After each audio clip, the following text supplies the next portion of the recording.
नमस्कार दोस्तों, आप सभी का स्वागत है हमारे YouTube चैनल श्री कृष्ण भक्ति रस में। हर साल कार्तिक मास की कृष्ण चतुर्थी के दिन महिलाएं अपने पति की लंबी आयु के लिए निर्जला उपवास करती हैं और इस दिन को करवा चौथ कहा जाता है। रात को चांद को देखने के बाद और अपनी पति का चेहरा देखने के बाद महिलाएं इस व्रत को खोलती हैं। इस साल करवा चौथ की ये तिथि 13 अक्टूबर वीरवार को पड़ रही है। शास्त्रों में बताया गया है कि इस व्रत को करने से न सिर्फ पति की लंबी उम्र होती है बल्कि वैवाहिक जीवन में आने वाली सभी कठिनाइयां भी दूर होती हैं और सौभाग्य की प्राप्ति होती है। तो आइए सुनते हैं करवा चौथ की व्रत कथा। एक साहूकार के 7 लड़के और एक लड़की थी।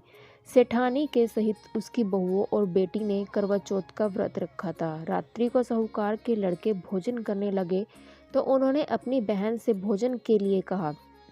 इस पर बहन ने उत्तर दिया, भाई अभी चांद नहीं निकला है, उसके निकलने पर अर्घ देकर मैं भोजन करूंगी। बहन की बात सुनकर भाइयों ने क्या काम किया कि नगर से बाहर जाकर अग्नि जला दी और छलनी में जाकर उसमें से प्रकाश दिखाते हुए उन्होंने बहन से कहा, बहन चांद निकल आया है, अर्घ देकर भोजन जीम लो। यह सुन उसने अपने भाइयों से कहा कि आओ तुम भी चंद्रमा को अर्घ दे लो, परंतु वे इस कांड को जानती थी। उन्होंने कहा, बाई जी अभी चांद नहीं निकला है, तेरे भाई तेरे से धोखा करते हुए अग्नि का प्रकाश छलनी से दिखा रहे हैं। भाइयों की बात सुनकर भी उसने कुछ ध्यान न दिया। वह भाइयों द्वारा दिखाए प्रकाश को ही अर्घ देकर भोजन कर लिया। इस प्रकार व्रत भंग करने से गणेश जी उस पर अप्रसन्न हो गए। इसके बाद उसका पति सख्त बीमार हो गया और जो कुछ घर में था उसकी बीमारी में लग गया। जब उसे अपने किए हुए दोषों का पता लगा तो उसने पश्चाताप किया। गणेश जी की प्रार्थना करते हुए विधि विधान से पुण्य चतुर्थी का व्रत करना आरंभ कर दिया। श्रद्धा अनुसार सबका आदर करते हुए सबसे आशीर्वाद ग्रहण करने में ही मन को लगा दिया। इस प्रकार उसके श्रद्धा भक्ति सहित कर्म को देखकर भगवान गणेश उस पर प्रसन्न हो गए और उसके पति को जीवन दान देकर उसे आरोग्य करने के पश्चात धन संपत्ति से युक्त कर दिया। इस प्रकार जो कोई छल कपट को त्याग कर श्रद्धा भक्ति से चतुर्थी का व्रत करेंगे वे सब प्रकार से सुखी होते हुए क्लेशों से मुक्ति हो जाएगी।